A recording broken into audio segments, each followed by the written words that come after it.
Ladies and gentlemen, good evening and welcome to the evening session of the Sofia Science Festival. My name is Rob Dixon. I'm the British Ambassador here in Sofia. If anybody does need translation during the course of this evening's event, some of you have already got headphones and translation sets, but they are still available at the back. Just occasionally in my job, when you're asked to introduce guests or speakers or panelists, the moment arises when the person needs no introduction. And tonight is one of those nights. Genuinely, tonight is one of those nights. And I'm proud and I'm honored that we have Dr. Jane Goodall with us, Dame Jane Goodall, here live at the Sofia Science Festival, albeit by the magic of our online technology. For over 60 years, Dr. Goodall has been leading groundbreaking work studying wild chimpanzees at Gombe stream in Tanzania. And through that, she has shown us the deep interconnections between the environment in which animals live in the wild and the impact that humankind has on those environments. She's shown us the urgent need to protect chimpanzees, but also to protect the biodiversity that supports them and indeed supports all of us. And through that, she has become a really prominent campaigner and voice for the protection of our planet. Her message tonight, despite all of the challenges that we face, is one of hope. And that has to be inspiring. And that has to be timely, particularly as we look at all of the challenges we face and as we, as the UK, prepare to host the Global Climate Conference in Glasgow later this year. Jane is the founder of the Jane Goodall Institute. She's a UN messenger of peace and is, as I say, one of our most very powerful global advocates for protecting our planet. And it's a genuine honor, it really is, to be able to introduce her this evening. I want to give special thanks to Yasmina Gorgievska, Bulgarian on her team, who we have liaised closely with in order to make this evening possible, which is also, I think, in a small way, proof positive of the very real way in which connections between British, global and Bulgarian science are existing. I should also just mention, very finally, that Dr. Goodall's book, published in Bulgarian just 2 days ago, launched today, is available in at the stalls just outside. So thank you all ever so much for being with us this evening. Dr. Goodall, thank you so much for joining us, and over to you. Well, thank you very much for those remarks, and good evening to everybody. And let me start off by saying that my life began right here where I'm speaking to you from in the UK. I grew up in this house as a child. I came here when I was 5 years old, when World War II broke out. And this is where I grew up. Behind me in this bookcase, you see books that I read as a child. Outside the window where you cannot see, but I can, there are the trees I climbed as a child. So I was born loving animals. And I was fortunate in having a very, very supportive mother. So the story which I love to tell, because of it really has a meaning to it. I was 4.5 years old, and my mother took me to stay on a farm in the country, a proper farm where animals grazed out in the fields, none of these factory farms, which are concentration camps for animals, it's been said. And it was exciting for me. I can still remember it. And I was given the job of helping to collect the hen's eggs. So I apparently began asking everybody, but where does the egg come out of the hen? Because I couldn't see a hole like that. And anyway, gradually I remember seeing one day a hen going into one of these hen houses, and I must have thought, she's going to lay an egg. So I crawled in after her. Well, that was a big mistake. With squawks of fear, she flew out. I must have thought in my little 4.5-year-old mind, no hen will lay an egg here, but now I'm on the path of discovery. And so I went into an empty hen house. I think there were about 7 of them where they slept at night. And I waited and I waited and I waited, apparently for about 4 hours. And finally a hen came in and I saw her lay an egg. Meanwhile, my family didn't know where I was. My mother had even called the police. They were all out looking for me. And yet, when Mum saw me rushing towards the house, she saw my shining eyes and sat down to hear the exciting story of how a hen lays an egg. And I tell that story because isn't that the making of a little scientist? The curiosity, asking questions, finding that I'd made a mistake, not giving up, and finally, patience being rewarded. A different kind of mother might have crushed that early scientific curiosity, and I might not have done what I've done. So I give huge credit to my mother. But then, you know, when I dreamed of going to Africa when I was 10 years old, and everybody laughed at me, how will you get to Africa? World War II is raging, you don't have money, Africa's far away, and you're just a girl. What was my dream? Living with wild animals in Africa and writing books about them, because no women were scientists like that in those days. But instead of laughing at me, my mother said, if this is something you really want to do, then you're going to have to work awfully hard, take advantage of all opportunities. If you don't give up, maybe you find a way. And I did. And so all around the world, that's the message I take to young people, particularly in disadvantaged communities. And I wish Mum was around to know how many people have said to me, Jane, you taught me because you did it. I can do it too. And that's such an important message for our young people today, when young people are losing hope because of how we've harmed this environment. So anyway, I did well at school, but although my friends went to university, we didn't have enough money. I had to get money, so I did a secretarial course, very boring, in London.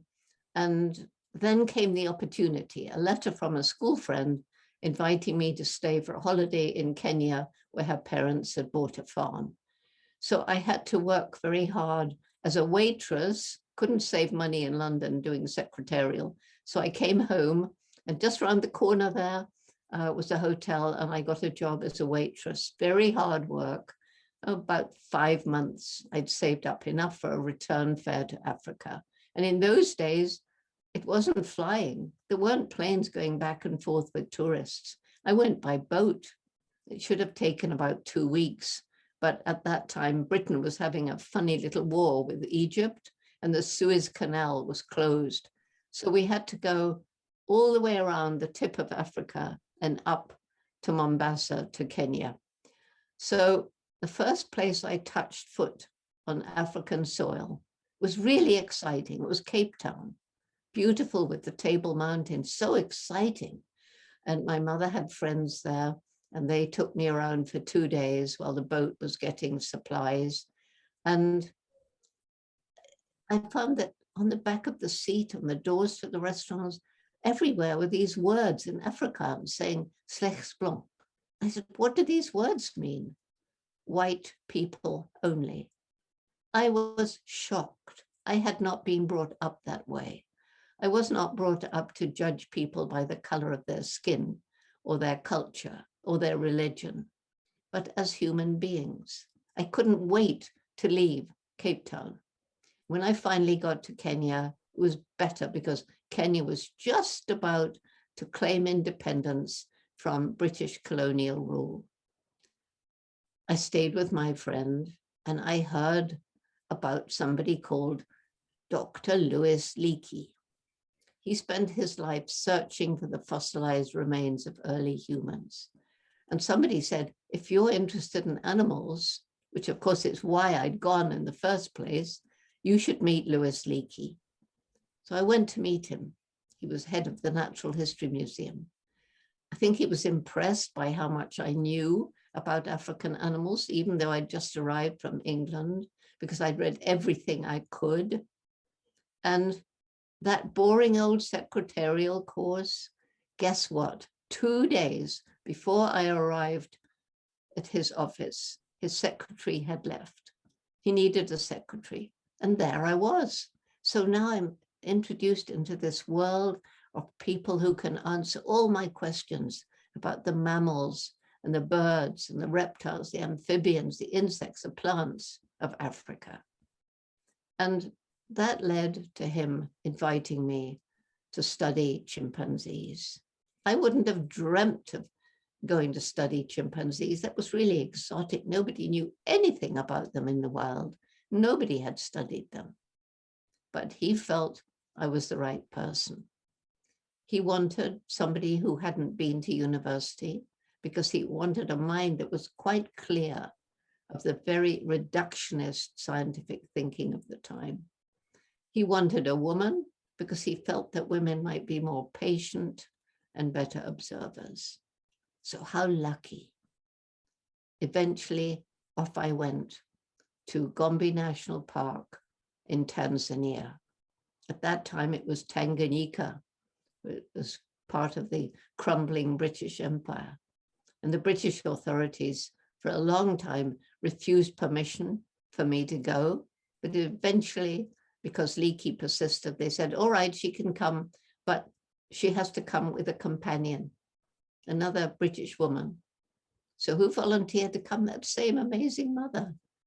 And it was wonderful because for the first 4 months, the chimpanzees would take one look at me and run away, vanish into the forest.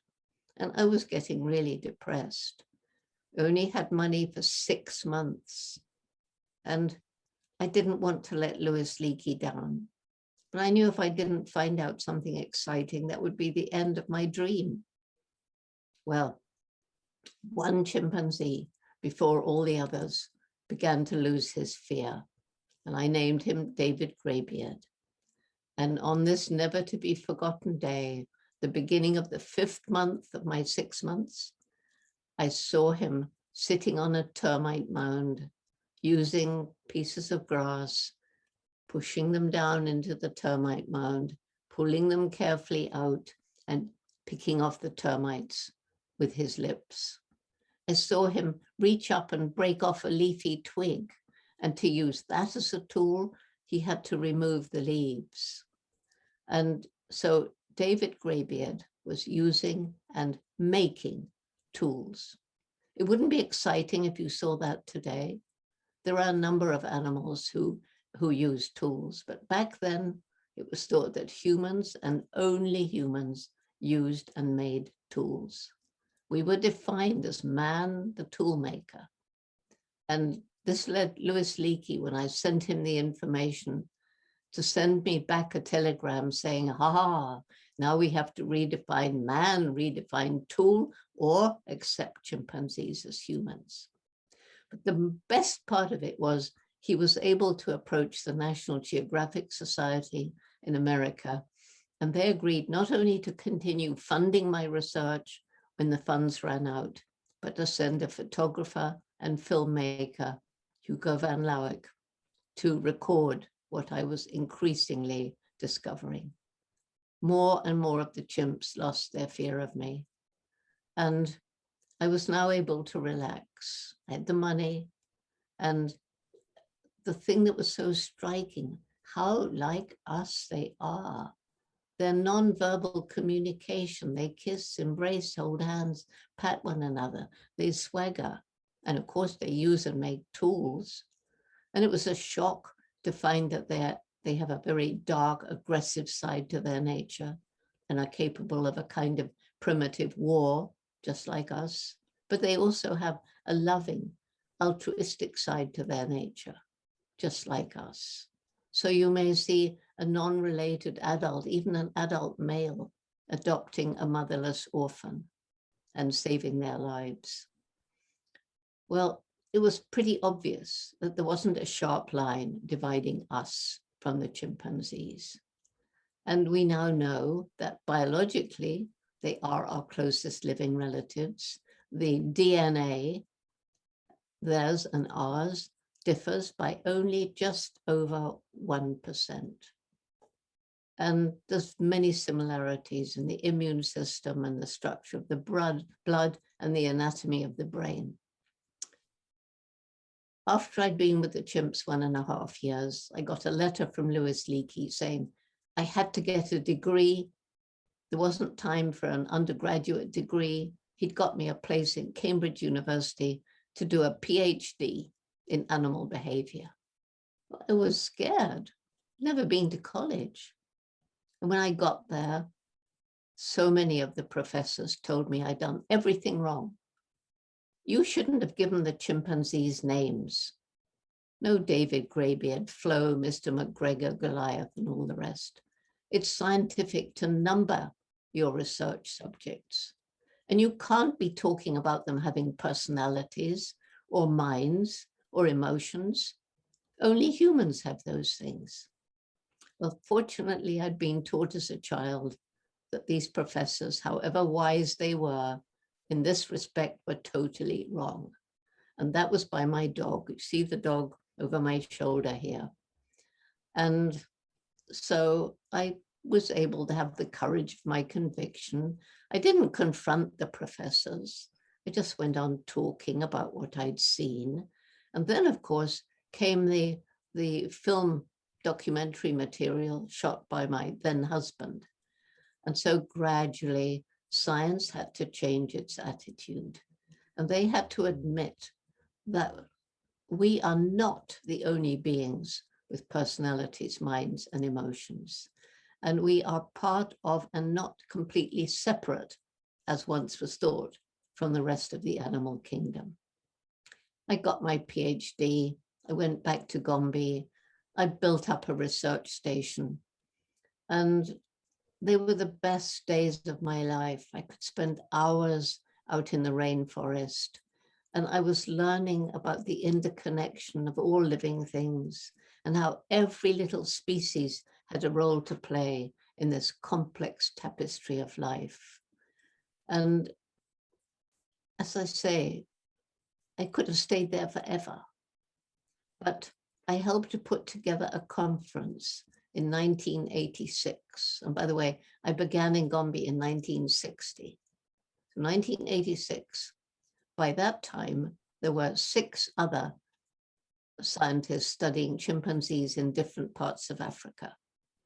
And we invited them to come to this conference in the United States, basically to talk about how chimpanzee behavior differed in different parts of Africa, differed according to the environment, but also, was there something like culture?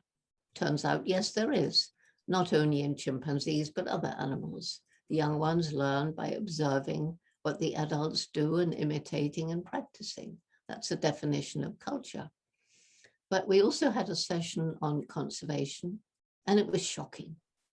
It turned out that everywhere where chimpanzees were being studied across Africa, forests were disappearing, chimpanzee numbers were decreasing. We also had a session on conditions in some captive situations.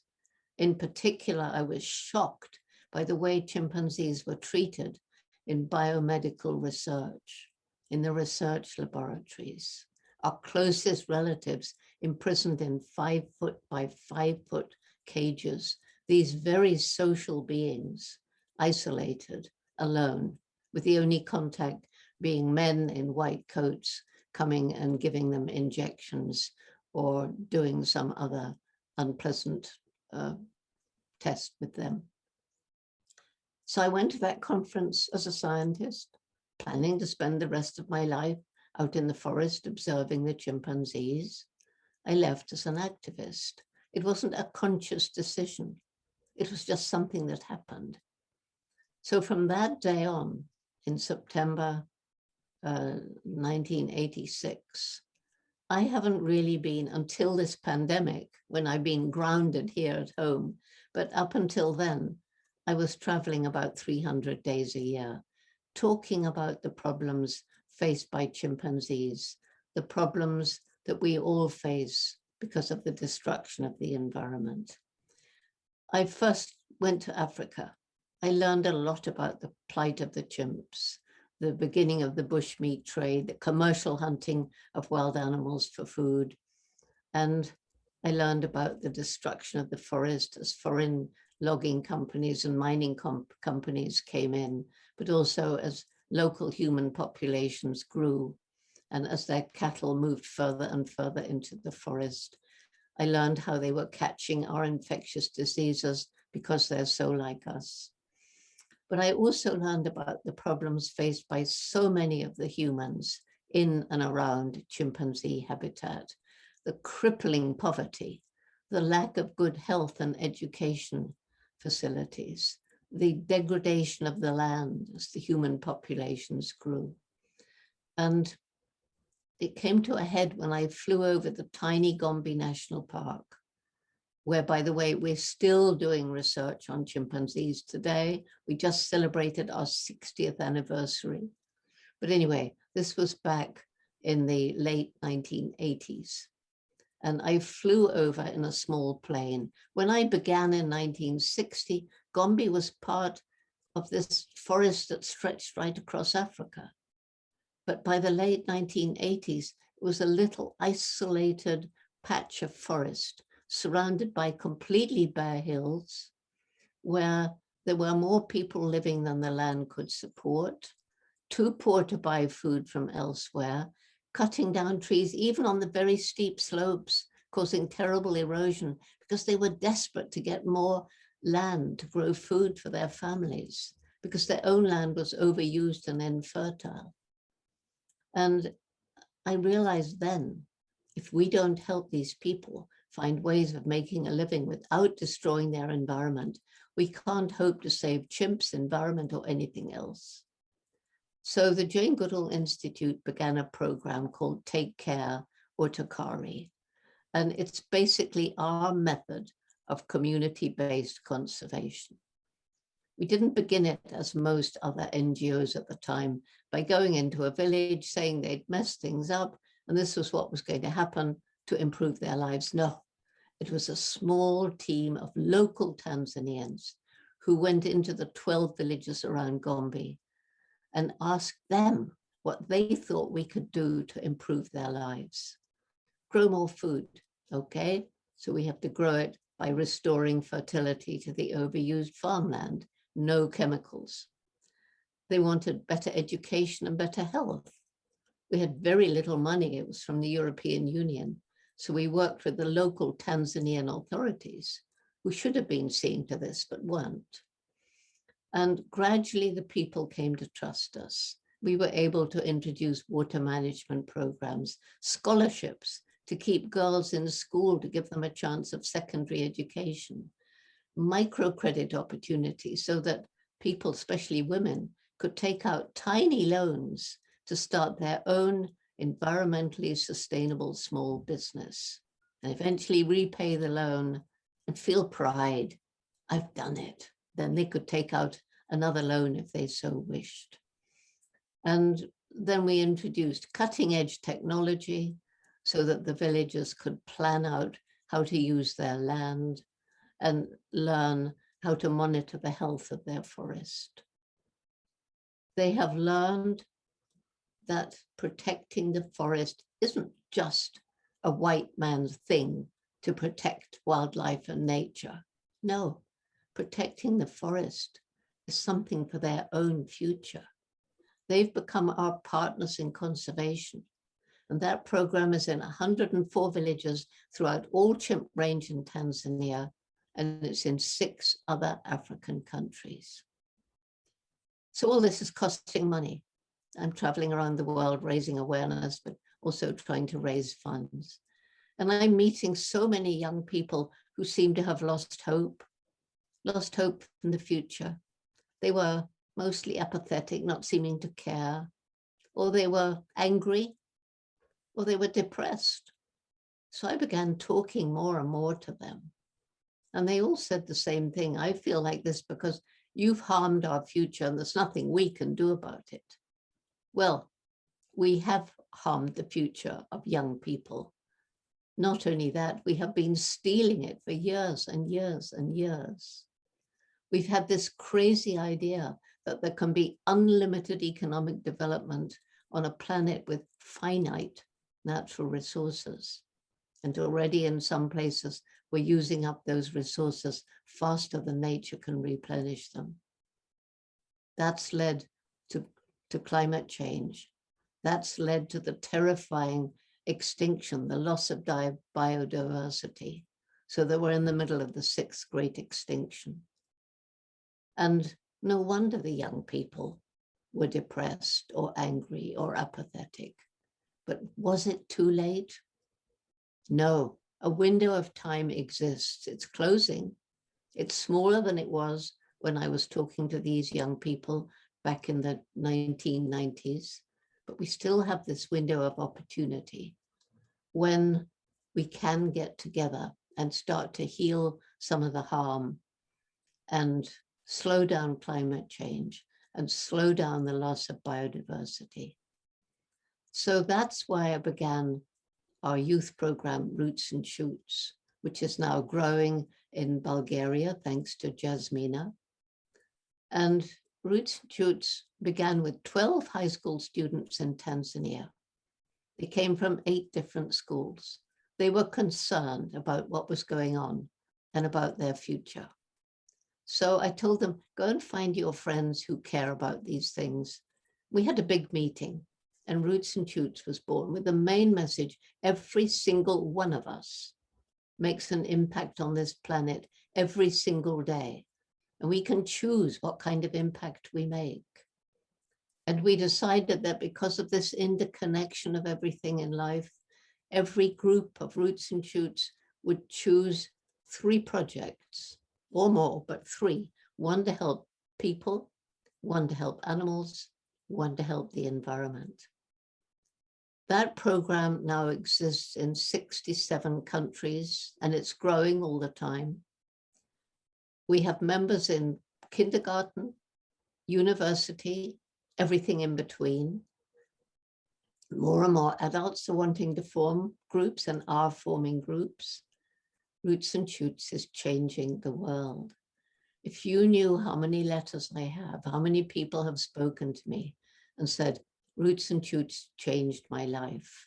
Now I understand that although I alone cannot make much difference, I know I'm not alone. I know that all around the world, there are young people just like me who all care, who are all planning on projects, working out what to do, rolling up their sleeves and getting out and taking action, whether it's clearing a river, whether it's planting trees, whether it's restoring a forest, whether it's helping in an animal shelter, whatever it is, they are making a difference. And it's my biggest hope for the future. So my great reasons for hope, in spite of the problems that we face today and the doom and gloom that's in the media all the time. First of all, it's the young people. They're changing the world, changing their parents, changing their grandparents. We have all the, what I call alumni, those who've been through Roots and Shoots when they were in school or university. They keep the values with them. I go to China and adults come up and say, but of course I care about the environment. Of course I care about animals. I was in Roots and Shoots in primary school.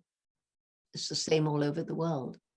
Second reason for hope, this amazing brain. It's our explosive intellect that differs us from chimps and other animals more than anything else. Yes, animals are way more intelligent than we used to think, but only we have been able to develop a rocket that goes up to Mars, takes photographs of the surface of Mars.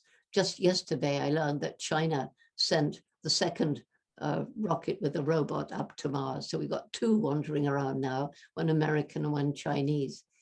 But You know, I always say we're the most intellectual, but we're not the most intelligent, because an intelligent creature doesn't destroy its only home. Look at the pictures from Mars. You don't want to go and live there. Nobody does. You couldn't. So we need to protect our one beautiful green and blue planet. We need to protect biodiversity. We need to start reversing the harm that we've committed. And the human brain is now beginning to come up with innovative technology to help us live in greater harmony with nature. And people are beginning to think about, how can I leave a lighter ecological footprint as I go through life? What decisions can I make in what I buy, what I wear? Where did it come from? How was it made? Did it harm the environment? Was it cruel to animals like in the factory farms? Was it cheap because of child slave labor or unfair wages around the world? If so, don't buy it.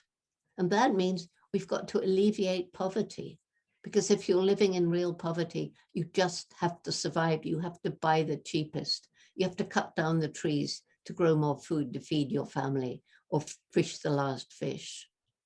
But we've also got to reduce the unsustainable lifestyle of so many of us who have far more than what we actually need. My next reason for hope is the resilience of nature. If you fly over Gombe today, you will not see bare hills. Nature is amazingly resilient. Give her a chance. Places we've utterly destroyed can once again support green forests, plants, and animals. And then finally, there's what I call the indomitable human spirit. I've had the good fortune of traveling around the world and meeting so many amazing people who tackle seemingly impossible projects and won't give up, and so often succeed.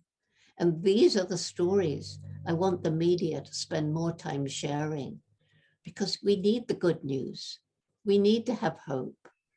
And if you realize what's going on, the forests that are being saved, the reclamation of destroyed places, the animals are close to extinction being given another chance, the people raised out of poverty, the people who survive in spite of terrible disabilities. I know incredible people. I know a man with no arms and legs. He's just got little stumps of arms and one little tiny foot thing. And he is one of the most amazing people I know. He gives TED Talks. You can look him up. He's called Chris Koch. He's Canadian. So these are the things that give me hope. And that's the message I want to give to you for this science festival. There is hope, but we need to get together. We need to get together now, and each of us do our bit to make this a better world for the sake of future generations. Thank you.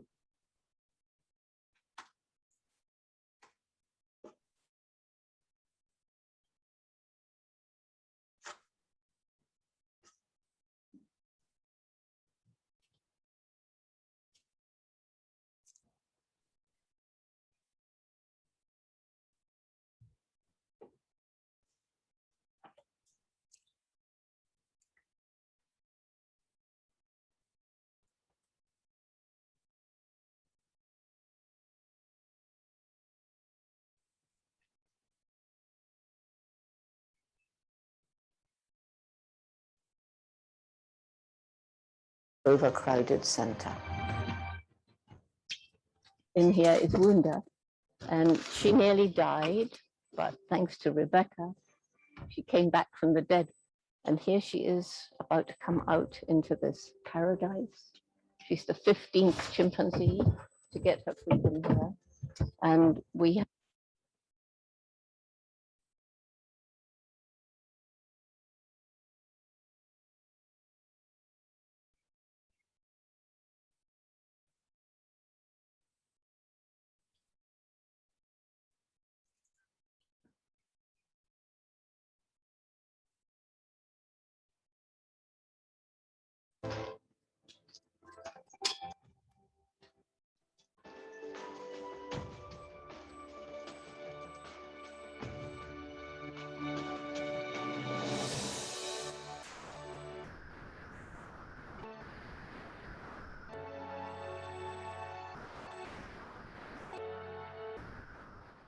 It was a very, very touching moment. One of the most amazing things that's ever happened to me. The warmth of her embrace is something I shall never forget. For Wunda and all the other chimpanzees we're working to bring here, Chinzula Island will provide a wonderful forest home where they will be cared for and safe.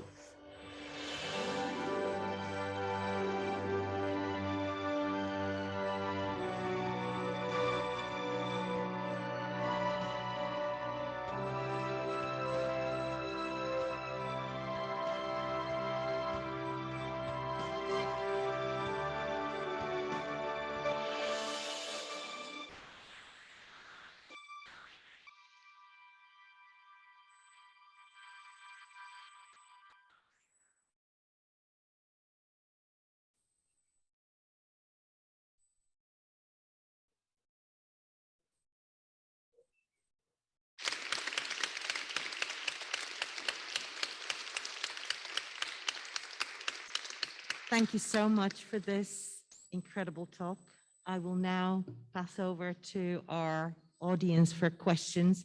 Can I ask you to come to either of the two microphones to ask your questions? And just to remind you that you can adjust the microphone as well to fit better.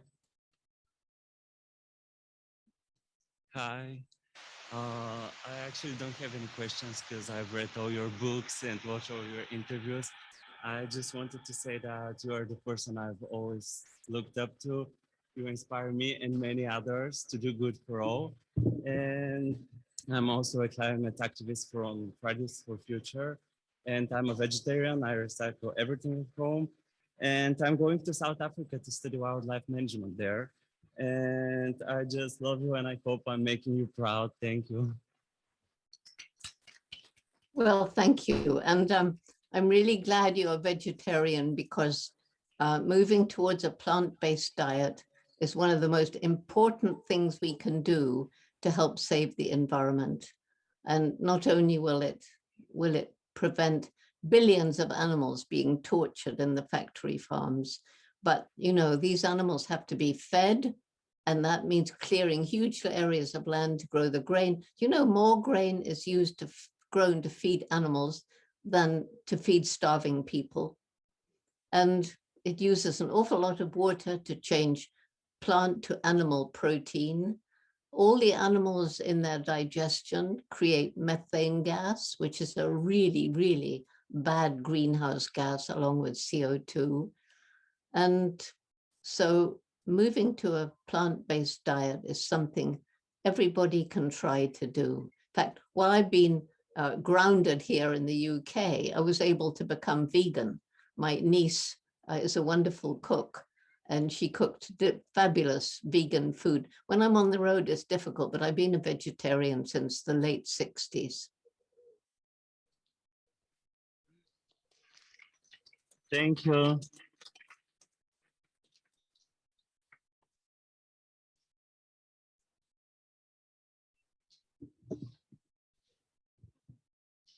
I'm sorry, I was trying to give this little girl to go ahead because my question is a little bit selfish. I kind of do recognize my daughter in you. We just hatched some chickens because she wanted to see, you know, how chicken, you know, come out of the egg and all that. And I want to start with a thank you for everything you did and all the knowledge we have because of you for chimpanzees, and not just of them, you know, kind of life. But this is my selfish question. Do you have any regrets? How did things go in your personal life?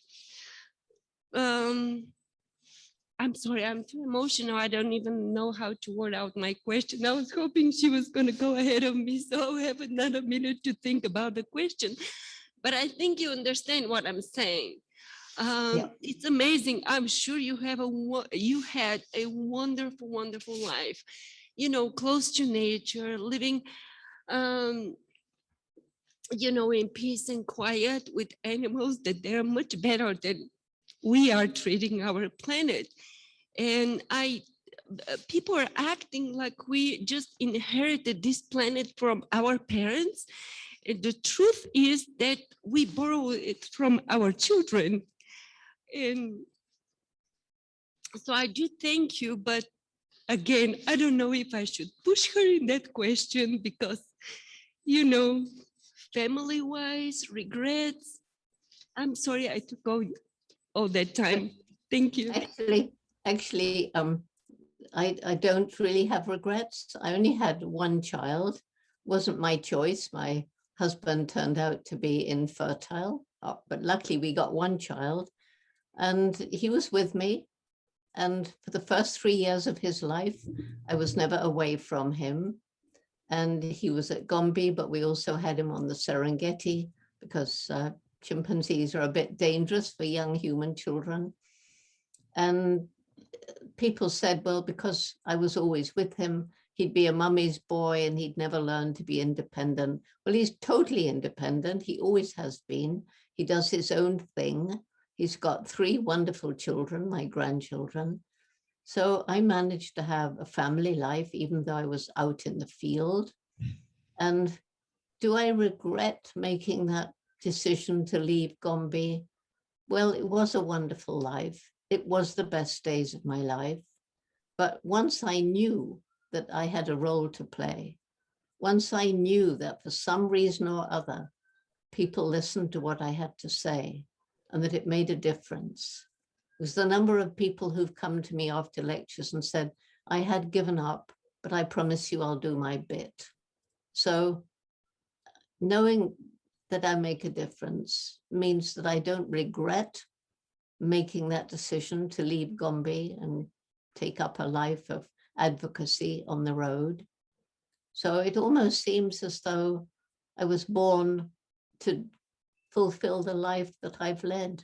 All I had to do was make what I hope is the right decision at the right turn in the road, and it's landed me where I am now. And I don't have regrets.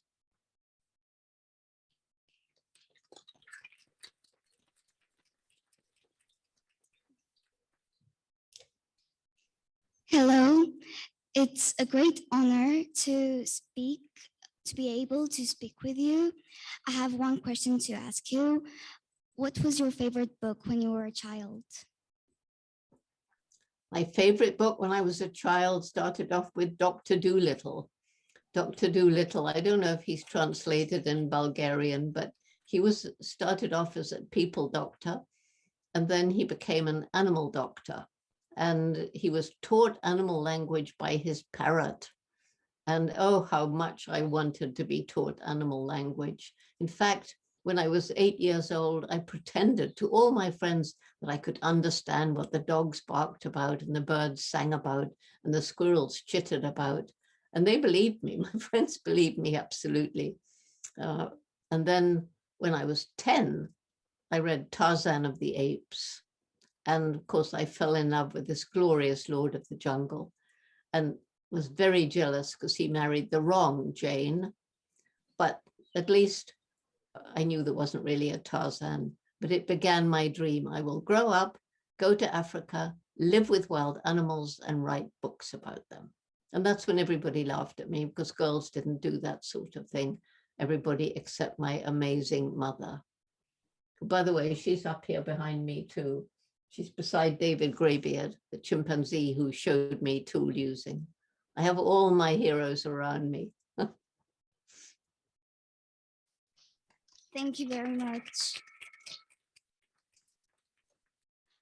I just want to say that some children want to be doctors, others want to be astronauts, and I want to be like you. Thank you. And the most important thing for parents is to encourage their child to do what they want to do, to support them. And you know what's interesting? We now look back over 60 years of observation on the chimpanzees, and we find there's good and bad chimpanzee mothers. And it's the good, affectionate, and above all, supportive mothers who raise offspring who turn out to be the most successful. So the males rise higher in the male dominance hierarchy and probably sire more infants, or they do sire more infants, and the females are better mothers and raise more children.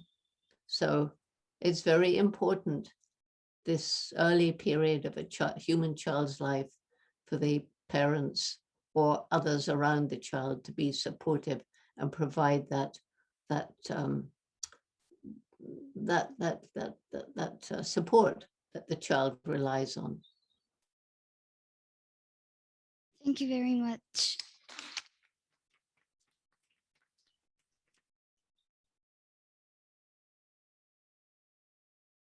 Ms. Goodall, with all this noble work you have done in saving chimpanzees, how do you succeed to discourage all those animal poachers and the animal trade people who come and snatch these innocent beings for trade and for entertainment, and putting them in zoos and all the places that are unnatural to them? Well, snatching them from... Fortunately, this pandemic that's still raging in many parts of the world, COVID-19, it's been like a wake-up call, because it's because, I mean, we brought it on ourselves by our absolute disrespect of the environment and our disrespect of animals. So as we destroy environments, animals are crowded closer together, some of them in closer contact with humans, and that provides one way for a pathogen to jump from an animal to a person and maybe create a new so-called zoonotic disease. But it's the capturing them and the trafficking them around the world to sell in wildlife markets for food, for medicine, for clothing, for pets. It's that led to this pandemic in a wildlife market in China. But just as many zoonotic diseases are created, 75% of all new human diseases have a zoonotic origin. And many of those originate in factory farms. It's where we disrespect animals. And so we brought this on ourselves. Many diseases now we've brought on ourselves. And, you know, the same disrespect of nature has led to climate change and loss of biodiversity. And we rely on the natural world. We rely on the natural world for clean air, clean water, for regulating the climate, for regulating rainfall. And we're part of it. And if we continue disrespecting it this way, then our future is grim indeed. So I'm praying that this pandemic, horrible though it is, has one silver lining, makes people realize we need a new relationship with the natural world and animals, and we need a new, more sustainable and greener economy. Thank you. May I just ask, the animals that were released from those laboratories, those medical laboratories, they were put in the wilderness, but were they released in the wilderness, or are they able to look after themselves after they were released from those medical laboratories, or they still had to be taken care of because I saw that they made some man-made homes or man-made pens? Yeah, the chimpanzees finally released from medical research. It was a long, long battle. I didn't describe it, and many organizations joined in. But finally, 5 years ago, all the more than 400 chimpanzees used in medical experimentation in the United States were able to go to sanctuary, although some of them haven't yet, because you have to raise the money and it's expensive. But they can never be released into the wild. Why not? Because they haven't had the opportunity to learn how to be chimpanzees. The one you saw, Wunda, at the end of the talk, Wunda's mother was shot for the bushmeat trade, And when Wunda came to our sanctuary, we have 2 sanctuaries in Africa. And this one, Chimpunga, is the biggest in Africa. It's got over 150 chimpanzees now. And these chimpanzees, when they arrive, they're traumatized, very often wounded. And Wunda was badly wounded as a tiny baby by the bullet that killed her mother. But Rebecca, our veterinarian, brought her back to life. And they are greeted by caregivers, African women who know how to talk to them like a chimpanzee mother and make the right sounds. And they're slowly brought back to life. And then they are introduced to other young ones, and then they learn to climb trees. And we are hoping that some of them can actually go back into the real wild. But at the moment, they're cared for. And the island that Wunda was released onto, still food has to be provided because it's not a big enough area, and chimps wander far to get food in different seasons. But so, you know, zoos, you mentioned zoos. Well, zoos are gradually getting better, and some zoos should be immediately closed. I mean, right, they just shouldn't be. But some of the zoos, the really good ones, and those are the ones that get money, they've got huge enclosures based on the needs of the animal. They've got caring people looking after them. They have programs to raise money to support people out in the field conserving wildlife. They share veterinary knowledge and send veterinarians out into the field to train people, or they bring people from the field in to train them. So the good zoos are doing a lot for education, a lot for spreading awareness, and a lot to help conservation. So, but you know, some animals, elephants, dolphins, whales, they should never be in captivity. And if elephants are, they should be in a sanctuary setting, not a zoo with a cement floor, and that's all wrong. So it depends on the kind of animal, it depends on the zoo. Wonderful. And since chimpanzees have so much in common with humans, do they by any chance eat meat or anything yes, like that? they are hunters, like humans have been hunters right from the beginning. But you know, it's one thing to hunt to live, and it's another thing what we're doing to animals now in these intensive farms is totally different. Totally different. When I read about factory farms, which I didn't know about back in the late 60s, the next time I looked at a piece of meat on my plate, I thought, this symbolizes fear, pain, death. I didn't eat it. I haven't eaten any since. You're wonderful. Thank you very much. Keep up your good work. Thank you.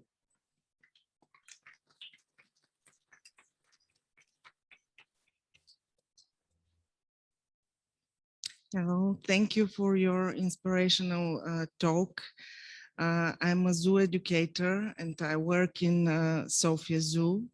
My question is, where do you see the role of modern zoos today for conservation of biodiversity and chimpanzees? Well, actually, I just answered that question. The really good zoos are doing a lot of good for conservation and education.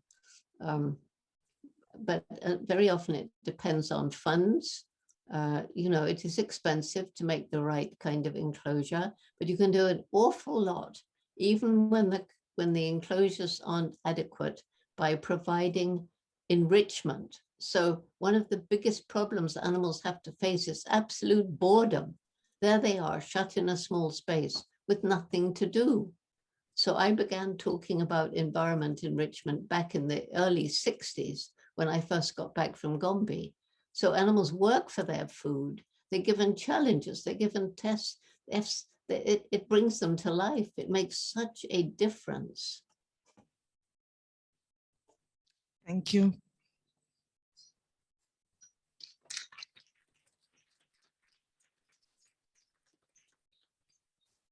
Hello, Ms. Goodall. My name is Yana.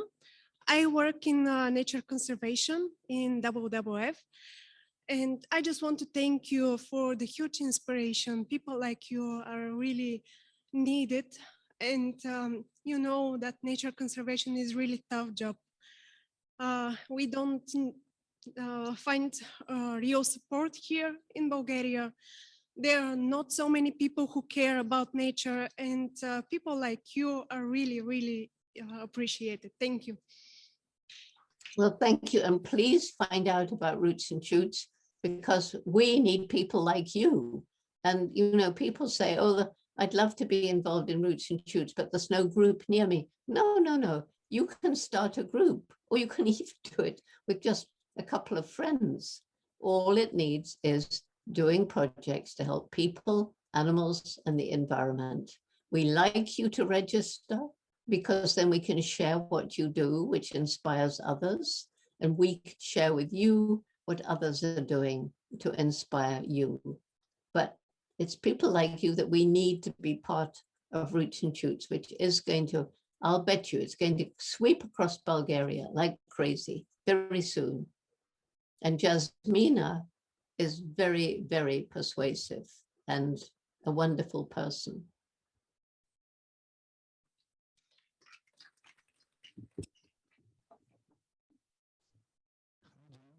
My name is Emil, and I would like to thank you for waking us all up. Go back a bit. You're too close. I can't hear you. All right, I'm sorry. Can you hear me now? Yep. All right, my name is Emil, and I would like to thank you for waking all us up. And I would like you to elaborate a little bit on the chimps' social life, and maybe you could tell us something, a little bit their language. Okay, all right. Well, their social life, they live in what we call a community, which usually has about 6 to 10 adult males and slightly more adult females, and then you've got adolescents, juveniles, and infants. And they're very territorial. And the males in groups of 3 or more from the community will patrol the boundary of that territory. And if they see individuals from a neighboring community, they're liable to chase them. And if they catch them, attack them. And this leads to death, very often leads to death. A gang attack by a group of chimpanzees leaves an individual so terribly wounded they can't survive.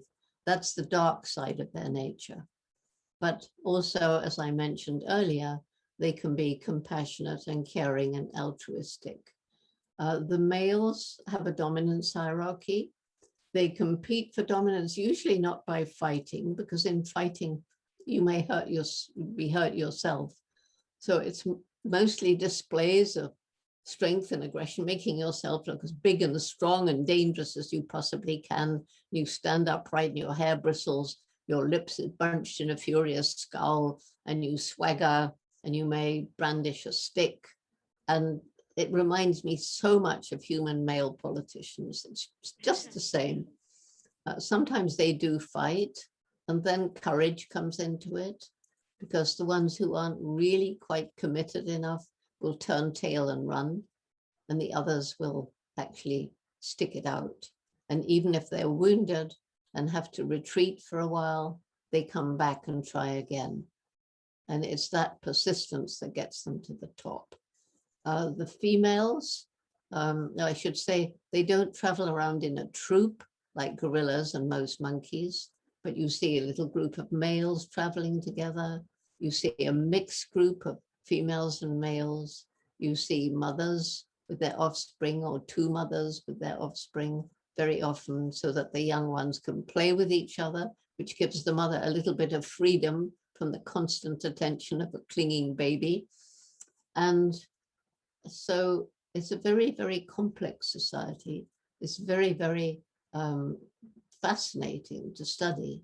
And having our 60 years of observations really gives a long-term perspective on how things work.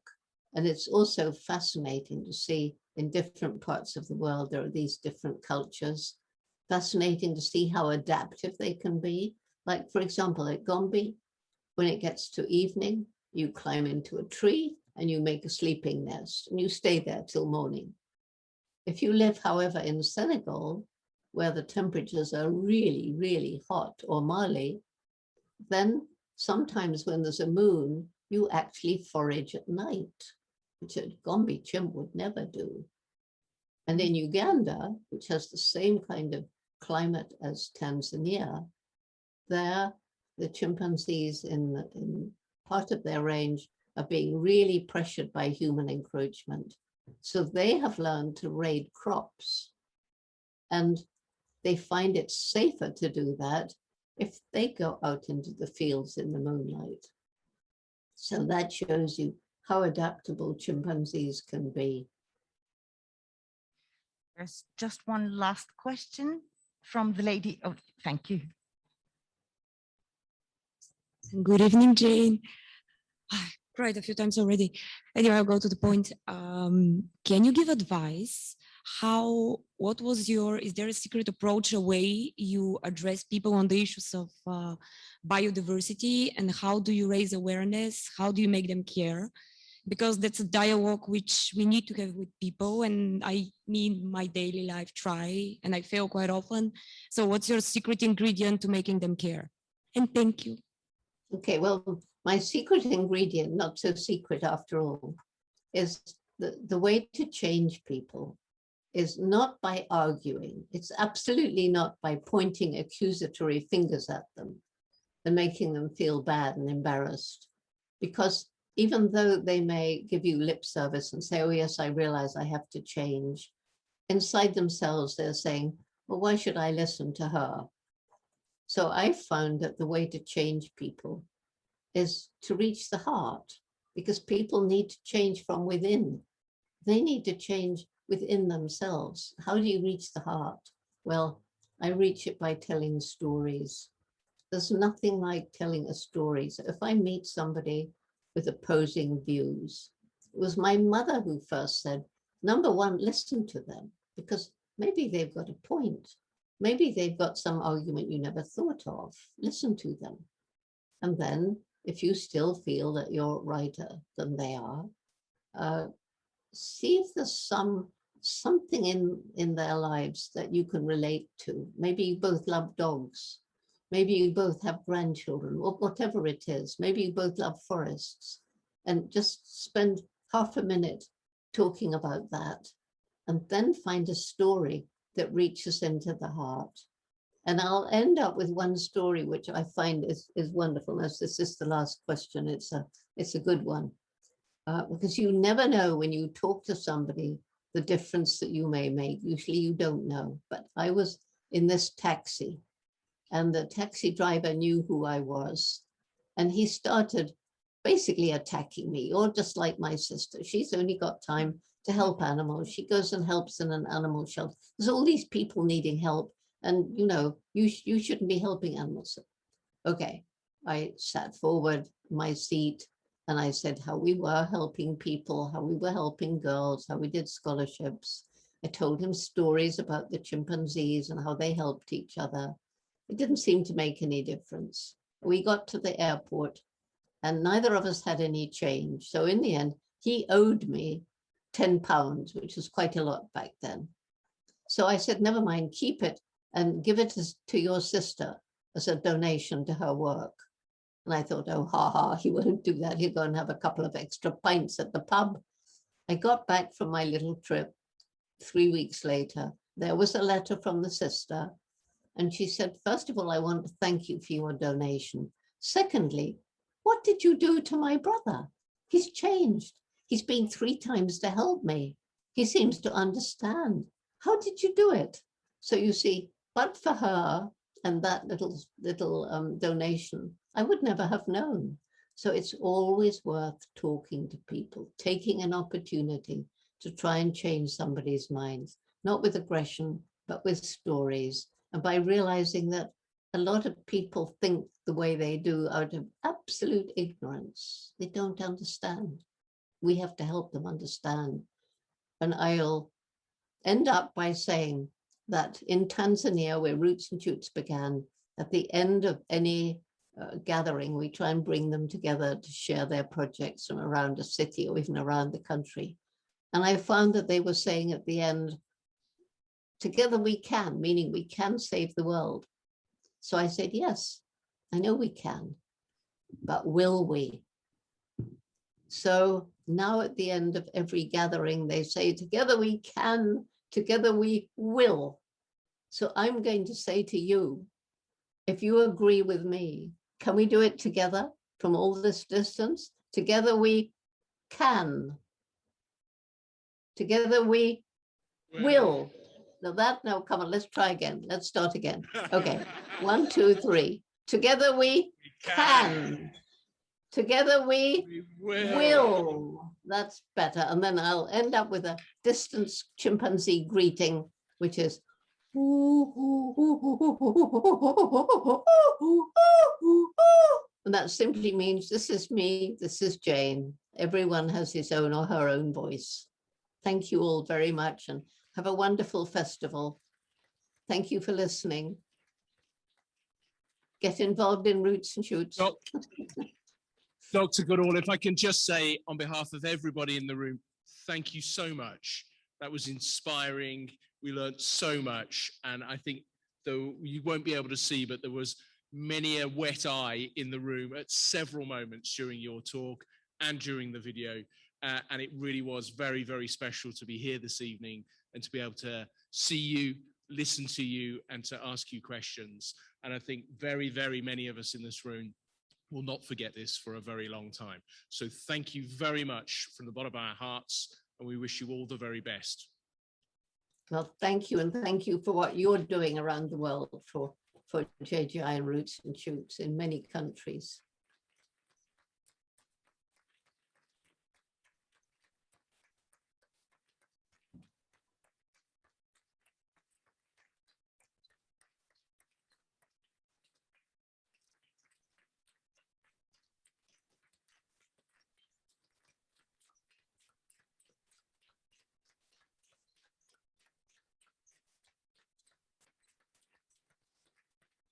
Thank you.